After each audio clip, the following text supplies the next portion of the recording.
ઈશ્વરની હાજરીમાં જવા માટે શું કોઈ ખાસ તૈયારીની જરૂર છે? ઈશ્વર તો શિસ્ત અને વ્યવસ્થાના ઈશ્વર છે.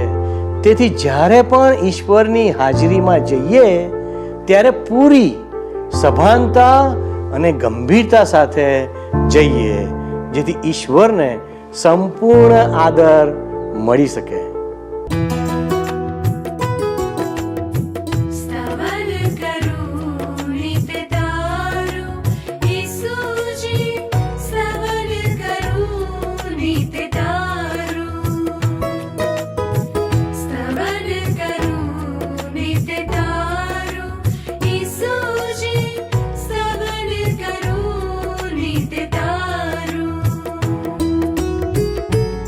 आज सवारे साध सुनी तऊ महिमा करूं प्रभु तारो,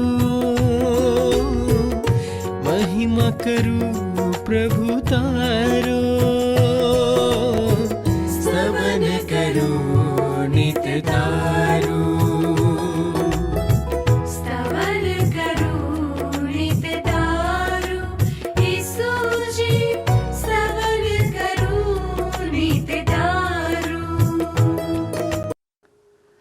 પ્રભુમાં પ્રિય મિત્રો, સ્તવન બાઇબલ અભ્યાસ કાર્યક્રમમાં આપ સર્વનું હાર્દિક સ્વાગત છે. આપ નિયમિત રીતે અમારા આ પ્રસારણને નિહાળો છો તે અમારા માટે આનંદની વાત છે.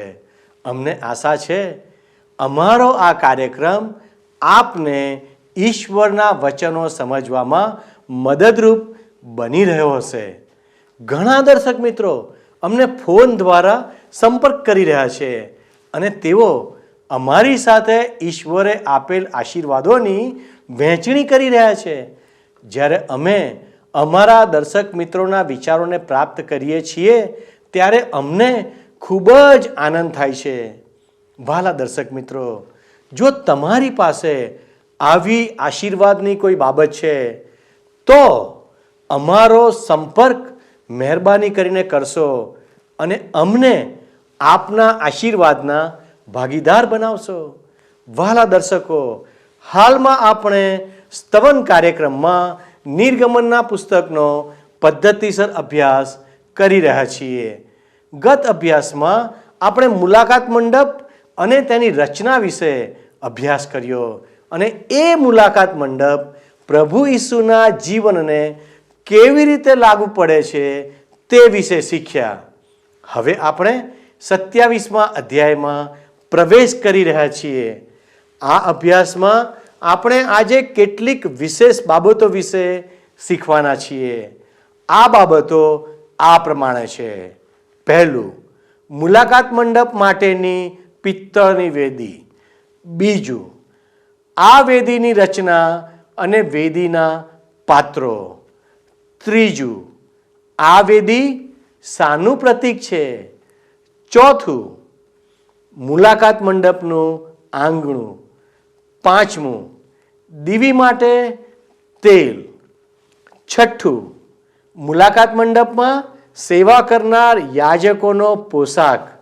આ બધી બાબતો વિશે ઈશ્વરે બહુ ઝીણવટપૂર્વક મૂસાને સૂચનાઓ આપી હતી. તેને વિસ્તારથી સમજવા માટે આજના કાર્યક્રમને બહુ ધ્યાનથી નિહાળશો એવી મારી વિનંતી છે. અને જો આજનું પ્રસારણ આપને ગમ્યું છે તો આપ અવશ્ય અમને એક મિસ કોલ કરશો. તો આવો મિત્રો, ઈશ્વર પિતાને મળવાના પવિત્ર સ્થાનના અભ્યાસની શરૂઆત કરીએ. પ્રિય મિત્ર, તમે જોશો તો નિર્ગમનના પુસ્તકના 27મા અધ્યાયમાં મૂળ મુલાકાત મંડપમાંથી આપણે બહારની બાજુ જતા જોઈશું કે બહારની બાજુ જે ચીજ વસ્તુઓ છે તે પિત્તળની બનેલી છે. મુલાકાત મંડપની અંદરની બાજુ તમને યાદ હશે કે બધું સોનાનું હતું. જેમ જેમ તમે ઈશ્વરની નજીક જાઓ તેમ તેમ પ્રભુ ઈસુ ખ્રિસ્તના વ્યક્તિત્વ ઉપર ભાર મૂકવામાં આવે છે અને જેમ જેમ તમે મુલાકાત મંડપમાં દૂર જાઓ તેમ તેમ ભાર પ્રભુ ઈસુ ખ્રિસ્તના કાર્ય ઉપર મૂકવામાં આવ્યો છે. હવે મારી સાથે સાથે તમે નિર્ગમનના પુસ્તકના 27મા અધ્યાયની 1 થી 8 કલમો જુઓ અહીં લખવામાં આવ્યું છે, અને 5 હાથ લાંબી તથા 5 હાથ પહોળી એવી બાવળની વેદી બનાવ. વેદી સમચોરસ ને 3 હાથ ઊંચી હોય, અને તેના 4 ખૂણા પર તું તેના શિંગ બનાવ. તેના શિંગ તેની સાથે સળંગ હોય, અને તું તેને પિત્તળથી મઢ. અને તેના ભસ્મ પાત્રો તથા પાવડીઓ તથા તપેલા તથા ત્રિશૂળો તથા સગડીઓ તું બનાવ. તેના સગડા પાત્રો તું પિત્તળના બનાવ, અને તેને માટે તું પિત્તળની જાળી બનાવ. અને જાળીના 4 ખૂણામાં તું પિત્તળના 4 કડા બનાવ, અને તું તેને વેદીની કોરની નીચે રાખ, એવી રીતે કે જાળી વેદીની ઊંચાઈથી અધવચ્ચ પહોંચે. અને વેદીને માટે દાંડા એટલે બાવળના દાંડા બનાવીને તું તેમને પિત્તળથી મઢ. અને તેના દાંડા કડામાં ઘલાઈને વેદીને ઊંચકતા દાંડા વેદીની બંને બાજુએ રહે. તું તેને પાટિયાના ખોખા જેવી બનાવજે. જેમ પર્વત પર તને દેખાડવામાં આવ્યું તેમ તેઓ તેને બનાવે. ઈશ્વર મૂસાની સાથે વાત કરતા આ સૂચનાઓ આપે છે. હવે મુલાકાત મંડપના બાહ્ય ભાગમાં જે ચીજ વસ્તુઓ છે એ પિત્તળની છે, અને એ પાપ ઉપરના ઈશ્વરના ન્યાય ચુકાદાનું નિરૂપણ કરે છે. મિત્ર, પવિત્ર સ્થાનમાં પ્રવેશ કરતા અગાઉ મુલાકાત મંડપના બહારના ભાગમાં પાપનો પ્રશ્ન હલ થવો જ જોઈએ. પવિત્ર સ્થાનમાંની ચીજ વસ્તુઓ સોનાની હતી, જે ઈશ્વર સાથેના તાદાત્મ્ય અને ઈશ્વરની આરાધના ભક્તિનું નિરૂપણ કરે છે. પવિત્ર સ્થાનમાં પાપ પ્રવેશી શકે નહીં. મિત્ર, પાપનો પ્રશ્ન મુલાકાત મંડપના બહારના ભાગમાં હલ થાય છે જ. હવે મનુષ્ય બહારની બાજુ ઊભો છે, એ ઈશ્વર સમીપ કેવી રીતે જઈ શકવાનો છે? પ્રથમ બાબત એ છે કે એના વતી એના માટે મૃત્યુ પામનાર કોઈ અવેજી હોવું જોઈએ. મનુષ્ય ઈશ્વરને મળવાનું ટાળી શકે, એની ઈચ્છા હોય તો. પણ જો એ ઈશ્વરને મળવા માગતો હોય અને મૃત્યુ પામવા માગતો ના હોય, તો એની પાસે એક અવેજી હોવું જોઈએ. એના માટે ત્યાં પિત્તળની વેદી પર મૃત્યુ પામનાર કોઈક હોવું જોઈએ. ક્યારેક આ વેદીને પ્રભુ ઈસુ ખ્રિસ્તની મેજ તરીકે પણ ઓળખાવવામાં આવે છે. મિત્ર, અને એને દહનાર્પણની વેદી કહેવામાં આવે છે. આ વેદી પર ઈશ્વર પાપી મનુષ્યના પાપનો પ્રશ્ન હલ કરે છે. આ વેદી એ તો પ્રભુ ઈસુ ખ્રિસ્તના ક્રૂસ તરફ અંગુલી નિર્દેશ કરે છે અને જણાવે છે કે મનુષ્ય વતી મૃત્યુ પામનાર, મનુષ્યના પાપનો દંડ ભરપાઈ કરનાર ઈસુ ખ્રિસ્ત છે. બાઇબલમાં એફએસી લોકોને લખેલો પત્ર છે, એના 5મા અધ્યાયની 2જી કલમમાં કહેવામાં આવ્યું છે કે પ્રભુ ઈસુ ખ્રિસ્તે આપણા પર પ્રેમ કરીને પોતાનું જીવન ઈશ્વરને પ્રસન્ન કરે તેવા એક સુવાસિત અર્પણ અને બલિદાન તરીકે આપણા માટે આપી દીધું. ઈસુ ખ્રિસ્ત આપણા માટેના દહનાર્પણ છે. મિત્ર, વેદી મનુષ્યના હાથે બનાવવામાં આવી હતી, પરંતુ એ સ્વર્ગીય નમૂના પ્રમાણે બનાવવામાં આવી હતી. પ્રભુ ઈસુ ખ્રિસ્તનો ક્રૂસ બલિદાન માટે ઈશ્વરની પસંદ કરેલી વેદી હતો. રોમન લોકોને લખેલા પત્રના 3જા અધ્યાયની 25મી કલમમાં ઈશ્વરનું વચન કહે છે કે ઈશ્વરે ઈસુ ખ્રિસ્તને બલિદાન થવા અર્પ્યા. ઈસુ ખ્રિસ્તના ક્રૂસ ઉપરના મરણની મારફતે ઈશ્વરનો મનુષ્યના પાપની વિરુદ્ધનો કોપ દૂર થાય છે, અને એમ ઈસુ ખ્રિસ્ત ઉપર વિશ્વાસ કરનાર માણસના પાપ ઈશ્વર માફ કરે છે. આમાં માણસને પોતાની સાથે સીધા સંબંધમાં લાવવાનો ઈશ્વરનો હેતુ પ્રગટ થાય છે. ઈશ્વરે એમના પૂર્વ જ્ઞાન અને સંકલ્પ દ્વારા ઈસુ ખ્રિસ્તને ક્રૂસ ઉપર બલિદાન થવા માટે અર્પી દીધા. એફએસી લોકોને લખેલા પત્રના 1 અધ્યાયની 7 થી 9 કલમોમાં લખવામાં આવ્યું છે કે ઈસુ ખ્રિસ્તના મરણ દ્વારા આપણને મુક્ત કરવામાં આવે છે આપણા દુષ્કર્મોના બંધનોમાંથી અને આપણા પાપોની શિક્ષામાંથી. એટલે કે આપણા પાપ માફ કરવામાં આવ્યા છે. ઈશ્વરે આપણને આપેલી અપાર કૃપા કેવી મહાન છે!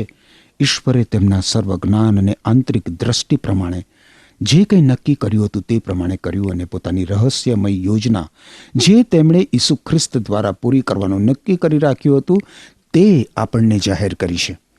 અને એટલે મિત્ર, ઈસુ ખ્રિસ્ત એક મહામાનવ કરતા, એક શહીદ કરતા, એક ધર્મ સ્થાપક કરતા, એક ઉત્તમ ગુરુ કરતા અધિક છે. ઈસુ ખ્રિસ્ત દુનિયાના પાયા નંખાયા ત્યારથી વધ કરવામાં આવેલા હલવાન હતા. હવે પિત્તળની વેદી સિવાય ત્યારે ઈશ્વર પાસે જવાનો બીજો કોઈ જ માર્ગ નહોતો. ત્યાં અવેજી તરીકે એક હલવાનનો વધ થવો આવશ્યક અને અનિવાર્ય હતો. ઈશ્વરના હલવાન તરીકે ઈસુ ખ્રિસ્તને ઓળખાવતા બાપ્તિસ્મા કરનાર યોહાને કહ્યું હતું કે જુઓ, ઈશ્વરનું હલવાન, એ દુનિયાના પાપ દૂર કરે છે. બાપ્તિસ્મા કરનાર યોહાને પ્રભુ ઈસુ ખ્રિસ્તને પિત્તળની વેદી પરના અવેજી તરીકે ઓળખાવ્યા હતા. જ્યારે અંતિમ 3 કલાક દરમિયાન પૃથ્વી ઉપર ઘોર અંધકાર છવાઈ ગયો અને પ્રભુ ઈસુ ખ્રિસ્તે આપણા પાપનો દંડ ભરપાઈ કર્યો, ત્યારે એમનો ક્રૂસ એ જ બની ગયો. મનુષ્ય પિત્તળની વેદી પાસે ના આવે ત્યાં સુધી તે આરાધના, ભક્તિ, પ્રાર્થના કે ઈશ્વરની સેવા કરી શકતો જ નથી. દરેક યાજકે, દરેક લેવીએ વેદી પાસે આવવું પડતું. મિત્ર, ક્રૂસનો માર્ગ એ તો સ્વર્ગનો માર્ગ છે. જો પ્રભુ ઈસુ ખ્રિસ્ત પિત્તળની વેદી ઉપરથી પસાર થયા ના હોત તો આપણે ઈશ્વર સમીપ ક્યારેય જઈ શક્યા ના હોત. ક્યારેય ઈશ્વર સમીપ આપણે જઈ શકીએ નહીં. ઈસુ ખ્રિસ્ત આપણા માટે મૃત્યુ પામનાર હલવાન માત્ર મૃત્યુ પામનાર હલવાન નહોતા, પરંતુ મૃત્યુમાંથી સજીવન થયેલા હલવાન પણ છે. બાઇબલમાં જે છેલ્લું પુસ્તક છે, સંદર્શનનું પુસ્તક એટલે કે પ્રકટીકરણનું પુસ્તક, એના 5મા અધ્યાયની 6ઠી કલમનો પૂર્વાર્ધ કહે છે કે વડીલોની વચ્ચે રાજાસન સમક્ષ એક હલવાનને મેં ઊભેલું જોયું. એ હલવાન જાણે કે બલિદાન કરેલું હોય એવું જણાતું હતું. હવે મિત્ર, પિત્તળની વેદી મુલાકાત મંડપના પ્રવેશ દ્વાર આગળ હતી. એ જ પ્રમાણે પ્રભુ ઈસુ ખ્રિસ્તનો ક્રૂસ સ્વર્ગની આગળ ઊભો છે. એને આ પૃથ્વી ઉપર ઊભો કરવામાં આવ્યો હતો, પણ ક્રૂસ વગર સ્વર્ગમાં પ્રવેશ મળતો જ નથી. હવે વેદીને મળવામાં આવેલ પિત્તળ એ તો ઈશ્વરના ન્યાય ચુકાદાનું સૂચન કરે છે. પિત્તળથી મળવામાં આવેલ બાવળનું જે લાકડું હતું, બાવળનું લાકડું એ તો બલિદાન માટેના પ્રભુ ઈસુ ખ્રિસ્તના સામર્થ્યનું સૂચન કરે છે. તમે વિચાર કરો, ઈસુ ખ્રિસ્તના ક્રૂસનું આ કેટલું અદ્ભુત ચિત્ર છે.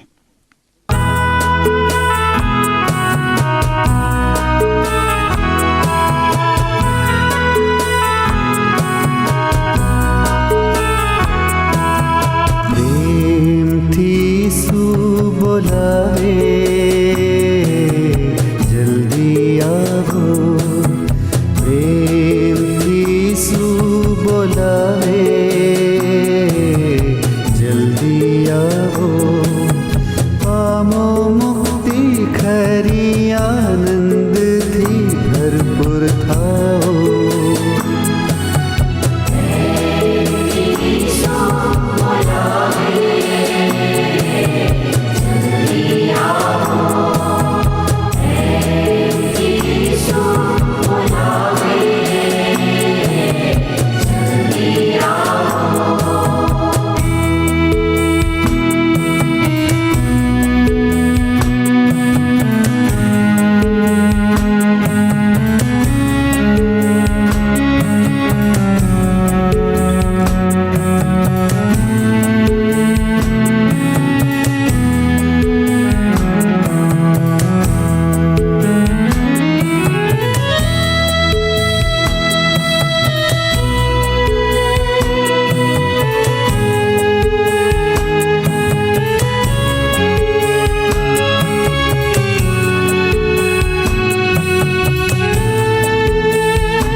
રહિત પ્રભુ તારે માટે પાપ રૂપ થયો તારે સાટે, પાપ રહિત પ્રભુ તારે માટે પાપ રૂપ થયો તારે સાટે, શાપિત થયો થંભ ઉપર તે જલ્દી આવો જલ્દી આવો.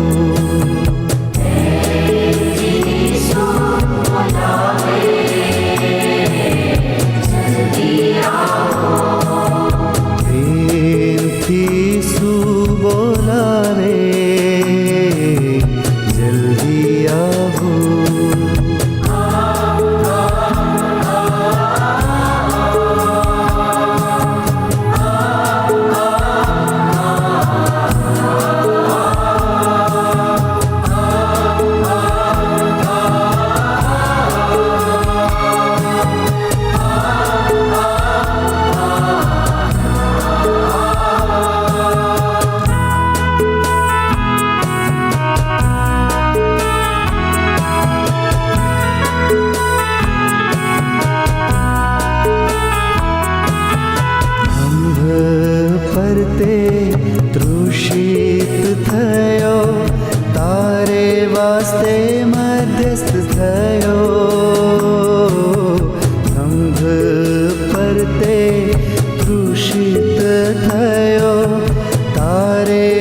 વાસ્તે મધ્યસ્થ થયો, ઘાટો પડી પ્રાણ છોડ્યો ત્યાં, જલ્દી આવો, જલ્દી આવો.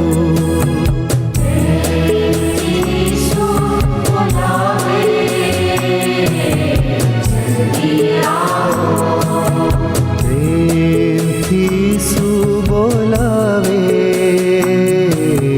જલ્દી આવો.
प्रगट कराया, सुनी आओ प्यारा यीशु पास.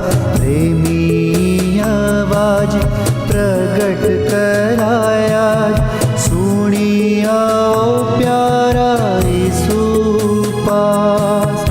दिन आजे छे कृपानो, जल्दी आवो, जल्दी आवो.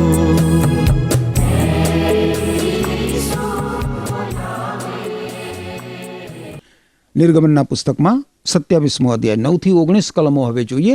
અને તું મંડપનું આંગણું બનાવ, એક બાજુએ એટલે દક્ષિણ બાજુએ આંગણાને સારું 100 હાથ લાંબી એવી ઝીણા કાંતેલા શણની કનાત હોય, અને તેને 20 થાંભલા હોય તથા તેઓની 20 કુંભીઓ પિત્તળની હોય. થાંભલાના આંકડા તથા તેઓના સળિયા રૂપાના હોય, અને તેમજ ઉત્તર બાજુને માટે 100 હાથ લાંબી કનાત, ને તેના 20 થાંભલા તથા તેની 20 કુંભીઓ પિત્તળના હોય. થાંભલાના આંકડા તથા તેઓના સળિયા રૂપાના હોય, અને પશ્ચિમ બાજુએ આંગણાની પહોળાઈને માટે 50 હાથની કનાત હોય, તેના થાંભલા 10 તથા તેની કુંભીઓ 10 હોય. અને પૂર્વ તરફ ઉગમણી બાજુએ આંગણાની પહોળાઈ 50 હાથ હોય. એક બાજુની કનાત 15 હાથની હોય, તેના થાંભલા 3 ને તેમની કુંભીઓ 3 હોય.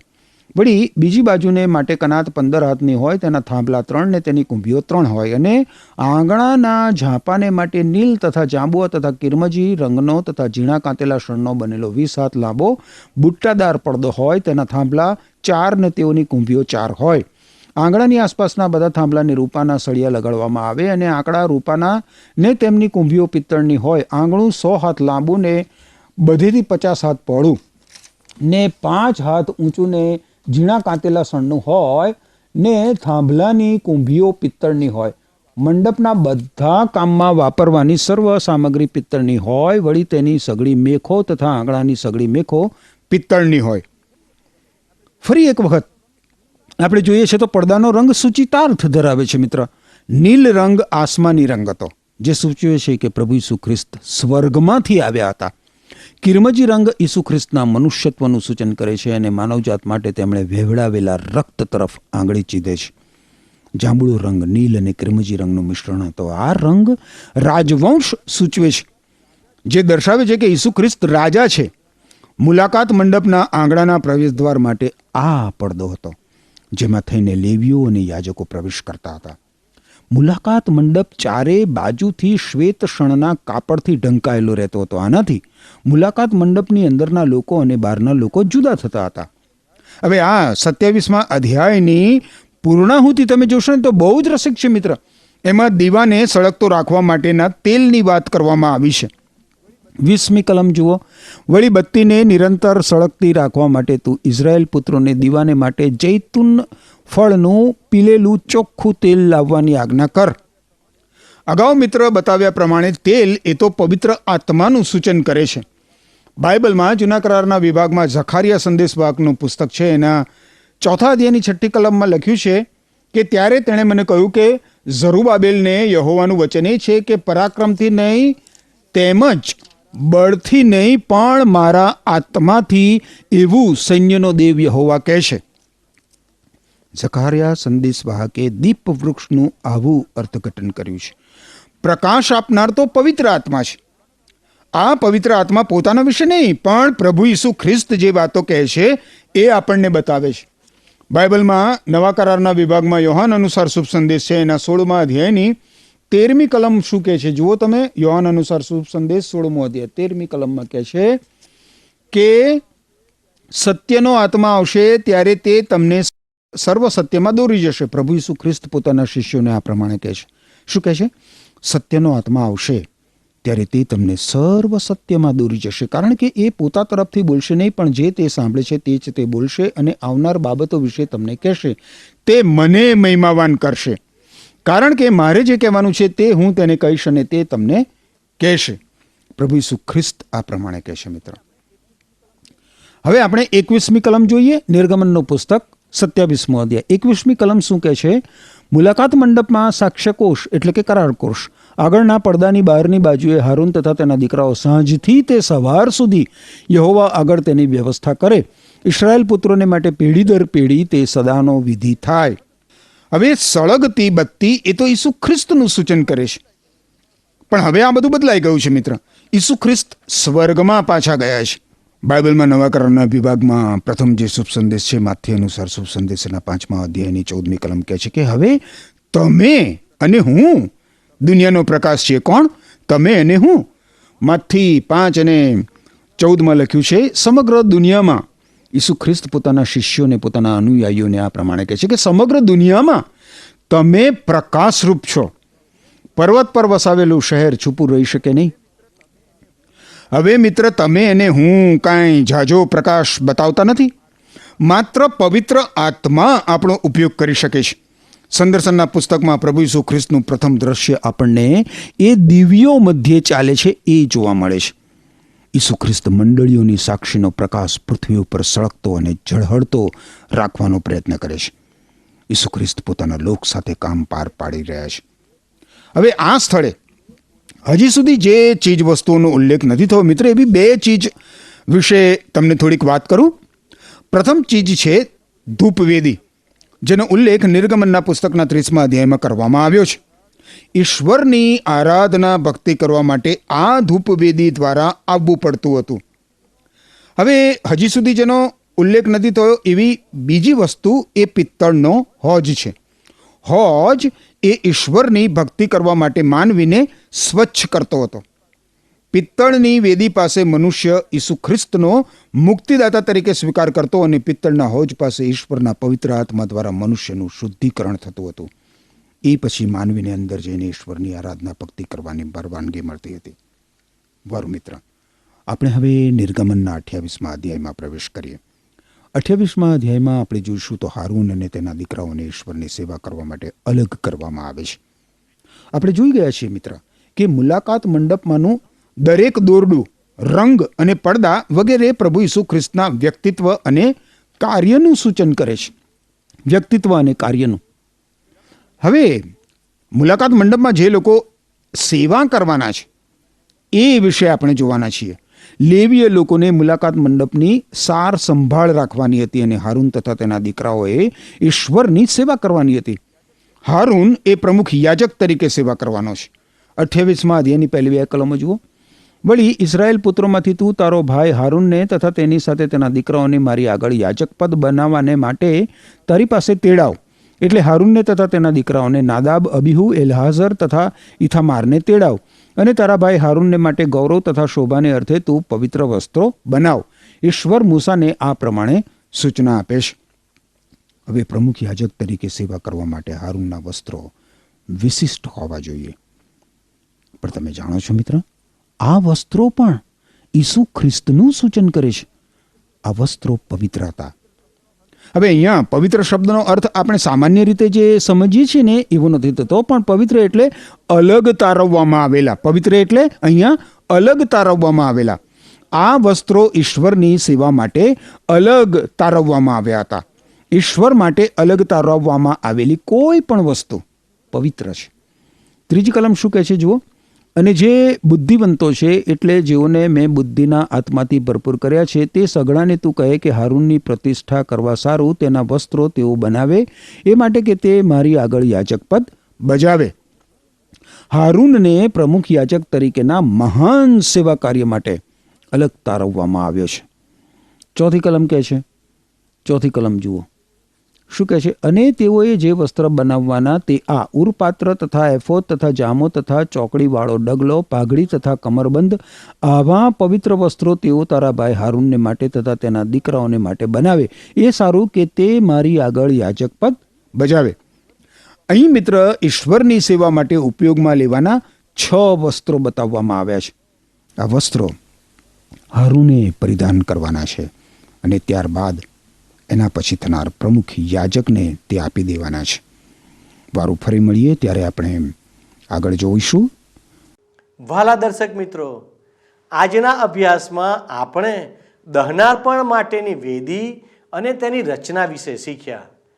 ઈશ્વરની હજુરમાં જનાર યાજક માટે પણ ઈશ્વરે બધી જ સૂચનાઓ આપી કે તેને કેવો પોશાક પહેરીને કેવી રીતે ઈશ્વરની વેદી પાસે જવું અને કેવી રીતે પોતાનું કાર્ય કરવું. આ બધી બાબતો જાહેર કરે છે કે આપણા ઈશ્વર એ વ્યવસ્થાના દેવ છે. આ મુલાકાત મંડપ અને વેદીમાંની દરેક વસ્તુ પ્રભુ ઈસુના વ્યક્તિત્વને પ્રગટ કરે છે. માટે જ્યારે આપણે આરાધના કરવા માટે પ્રભુ મંદિરમાં જઈએ ત્યારે એ બાબતનું ખાસ ધ્યાન રાખવું જોઈએ કે ત્યાં ઈશ્વર પિતા, ઈશ્વર પુત્ર પ્રભુ ઈસુ ખ્રિસ્ત અને ઈશ્વર પવિત્ર આત્માની હાજરી છે. તેમના સિવાય ત્યાં બીજું કશું પણ અગત્યનું નથી. કોઈ માણસ પણ નહીં અને કોઈ હોદ્દો પણ નહીં. તે સ્થાન તો માત્ર અને માત્ર ઈશ્વરની આરાધના માટે જ હોવું જોઈએ. શું આપણે પ્રભુ મંદિરમાં જઈએ ત્યારે આ બાબતને યાદ રાખીએ છીએ? વાલા મિત્રો, આ અગત્યનો સવાલ છે. મુલાકાત મંડપના પડદા અને વેદીના બાંધકામમાં વપરાયેલ અલગ અલગ પ્રકારના રંગો અને લાકડું દરેક બાબત કંઈક પ્રગટ કરે છે અને નવીન બાબત શીખવે છે જે આપણા આત્મિક જીવન માટે ખૂબ મહત્વની છે. વાલા મિત્રો, ઘણા વર્ષો પહેલા પવિત્ર આત્માની પ્રેરણાથી લખાયેલ આ વચનો, પવિત્ર ગ્રંથ બાઇબલ આજે પણ એટલા જ જીવંત છે અને જીવનમાં ઉતારવા લાયક છે. મારી પ્રાર્થના છે કે આ વચનો પાળવા ઈશ્વર આપણ દરેકની સહાય કરો. ઈશ્વર આપને આશીષ આપો. આમેન. શું તમને આ કાર્યક્રમ ગમ્યો? અત્યારે જ અમને મિસ કોલ કરો.